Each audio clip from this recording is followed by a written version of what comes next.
Do you know the strange and wondrous reason why Lord Shiva, the mighty destroyer, bears a serpent around his neck? In the sacred, mist-laden peaks of Mount Kailash, where the air itself hums with divine energy, every symbol speaks of deeper truths, and none more than Shiva. His strong form stands timeless, his ash-smeared skin glowing faintly in the moonlight, matted hair coiled high atop his head, and eyes like smoldering embers. Around his throat, darkened by the venom of the cosmos, rests Vasuki, the serpent, its scales gleaming in the dim light as though woven from the night itself. But how did such a creature find its home upon the blue-throated god? The tale begins amidst the cosmic churning of the ocean, a divine event known as Samudra Manthan. Under a sky heavy with clouds, the gods and demons, once sworn enemies, toiled together, turning the great ocean in search of Amrita, the nectar of immortality. The air was thick with anticipation, but instead of the nectar, the dark waters birthed a venomous poison, Halahala, its very fumes scorching the heavens and earth.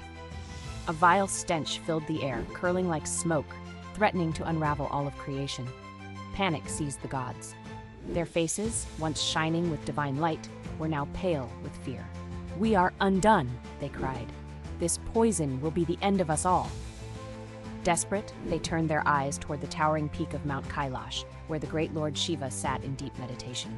His skin, the color of the stormy sky, was wrapped in tiger skin, and his long matted hair crowned with the crescent moon.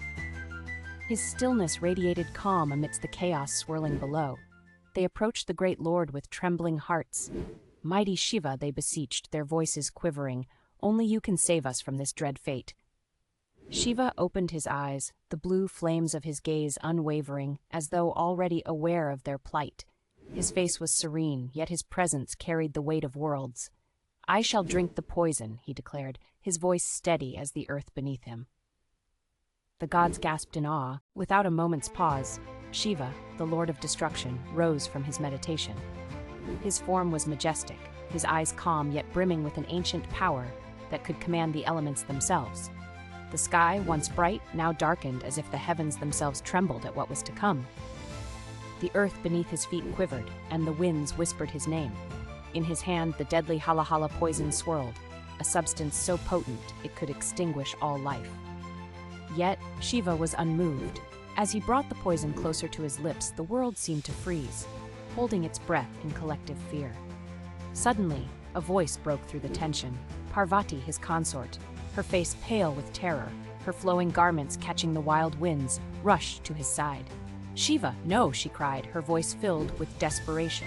Her eyes, wide with love and fear, locked onto his as she grasped his arm. "You must not let this poison consume you." Shiva, towering and serene, gazed at her with a soft smile. His long, matted locks swayed gently, and the crescent moon above his brow glowed faintly. "Fear not, my beloved," he said, his deep voice soothing as the distant rumble of thunder. "I shall hold the poison in my throat where it shall harm no one." His words were like a balm, yet the danger remained.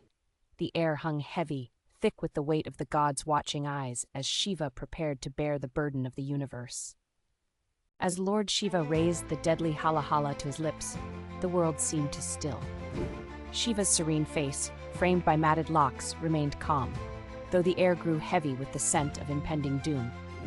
As Shiva drank the poison, his skin, the color of mountain stone, darkened around his throat, turning a deep blue, earning him the name Nilkant, the blue-throated one. But even Shiva, in his infinite power, could feel the venom stirring, its fierce energy threatening to escape, ready to unleash destruction. Suddenly, from the shadows of the divine assembly, a mighty serpent appeared, Vasuki. His sleek, scaled body shimmered in hues of gold and emerald, his eyes glowing with ancient wisdom. The great serpent Vasuki, who had served in the cosmic churning of the ocean, approached the Lord of Destruction with quiet reverence.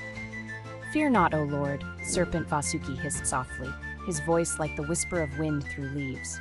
"I shall bear this burden with you." Without hesitation, the serpent coiled tightly around Shiva's neck, his sinuous form glowing against the backdrop of the blue-tinged skin. As the coils tightened, Serpent Vasuki whispered, "I will bind this poison within you, O Lord, so that it may never harm creation." The snake's presence, both a protector and a reminder of destruction's power, mirrored Shiva's own role, the eternal balance between life and death. From that fateful day, the mighty serpent Vasuki became Lord Shiva's eternal companion, his sleek body coiling gently around Shiva's blue neck. The god Shiva stood tall and serene, his skin ashen with the sacred ash of the mountains, his long matted locks tied high, crowned with the crescent moon. Shiva deep, knowing eyes gleamed with the wisdom of ages, while the flickering flames of destruction danced calmly behind them. Beside Shiva, the snake, dark and glistening, lay watchful, its golden eyes reflecting the power and mystery of its master.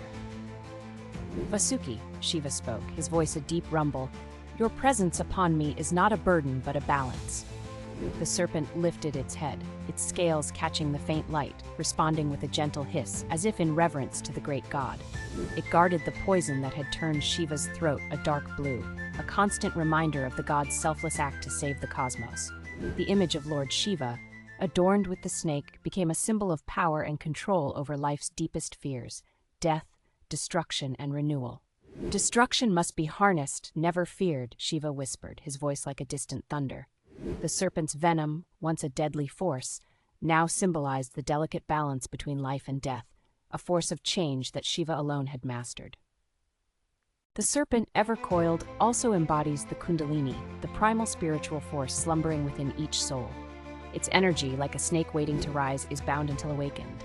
Lord Shiva, with his ash-smeared skin and matted hair, sitting upon the snowy peaks of Mount Kailash, is the ultimate master of meditation and transformation. His deep, tranquil eyes, as dark as the night sky, speak of an ancient knowledge that transcends time. Upon his broad shoulders, the snake coils around his neck, its sleek scales glistening like obsidian, symbolizing Shiva's control over life, death, and the eternal cycles of rebirth. "You see, my lord," Parvati whispered, her soft voice filled with reverence as she gently laid her hand upon his arm. Her graceful figure, adorned in bright silks, seemed to glow beside him. "The serpent has found its place with you, just as all beings find theirs in your divine presence." Her eyes, dark and full of devotion, met his as the cool mountain wind brushed against them. Shiva, unmoving, gazed ahead into the vast expanse. His serene expression spoke of acceptance, a knowing that the serpent, like all things, was bound by his will. "All is in balance," he replied softly, his voice like distant thunder. Shiva's bond with Vasuki speaks of more than mere symbolism. It is a living testament to the eternal balance between creation and destruction. Clad in tiger skin, his matted locks coiled atop his head, Lord Shiva stands tall on Mount Kailash, the cool wind carrying the scent of snow and incense. His skin is ash-smeared, his third eye half-lidded in divine contemplation. Around his strong blue throat coils Vasuki, the great serpent, its sleek, iridescent scales glinting in the fading light. "Destruction is not your wrath, my lord," spoke Parvati, her voice soft yet strong. Draped in red silk, her almond-shaped eyes met his with the tenderness of knowing. "It is your gift to the world, a promise of rebirth," she continued, brushing a hand gently over his arm, adorned with sacred ash. Her presence was serene, a reflection of nature's grace, yet her eyes gleamed with the fire of wisdom. The snake, ever watchful, shifted slightly, its movement like the rustling of leaves. "You are the keeper of balance," Parvati said again, her voice deeper, "and the serpent knows this truth as you do." Shiva's gaze softened, and he gave a slow nod. He understood the message of the snake, that even the most fearsome forces could be harnessed, tempered by wisdom and compassion. To this day, the vision of Lord Shiva, majestic and serene, with the great serpent Vasuki coiled around his neck, stirs awe and devotion in the hearts of his followers.